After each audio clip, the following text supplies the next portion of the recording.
Përshëndetje. Emri im është Florian Gjungshi me Radical Law, një firmë ligjore e migracioni me bazë në San Diego, Kaliforni. Në dhjetor, si Departamenti i Shtetit dhe USCIS, shërbimet e shtetësisë dhe migracionit të SBA-s, vendosën në fuqi një pezullim ose pauzë të programit të vizave të diversitetit DV 2026. Mëtej në janar, Departamenti i Shtetit vendosi në fuqi një pezullim të lëshimit të vizave të emigrimit nga 75 vende. Këto vende përfshin Shqipërinë, Kosovën, Maqedoninë e Veriut e tjerë. Ne të Radical Law nuk besojmë se administrata Trump ka për qëllim të japë fund pauzës së programit të DV 2026 apo pauzës së 75 vendeve. Ne depozituam një padi për të sfiduar këto pengesa, tani po planifikojmë një grup padi të dytë kundër administratës Trump në emër të të përzgjedhurve DV 2026 që nuk morën pjesë në padinë e parë. Si në grup padinë e parë, ne do të sfidojmë lishmërinë e ndalimit të programit DV 2026 dhe ndalimit për 75 vendet në emër të klientëve tanë. Do të kërkojmë gjyqtarit të anullojë të dy ndalimet si për paditësit tanë ashtu edhe për grup klasën.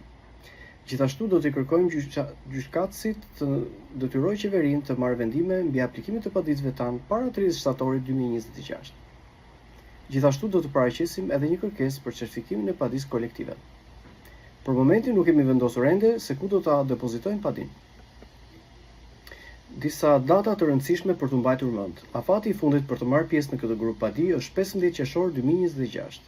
Gjithashtu ne planifikojmë ta depozitojmë padinë me 22 qershor 2026. Po të marrë pjesë në këtë grup padi, pjesëmarrësi duhet të jetë i përzgjedhur për programin e DV 2026.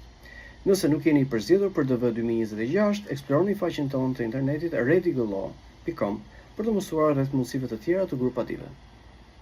Shënimi i rëndësishëm. Paditë nuk janë kurrë të garantuara për të fituar. Kjo përfshin këtë grup padi. Le të flasim për koston e pjesëmarrjes në këtë padi. Tarifa e avokatit për të marrë pjesë në padi do të jetë $2.500 për aplikantin kryesor të DV 2026. Kjo tarifë përfshin koston e pjesëmarrjes të gjithë përfituesve familjar pavarësisht nga madhësia e familjes. Për sa i përket kushteve të pagesës, do të paguajmë $500 paraprakisht me regjistrimin si paditës.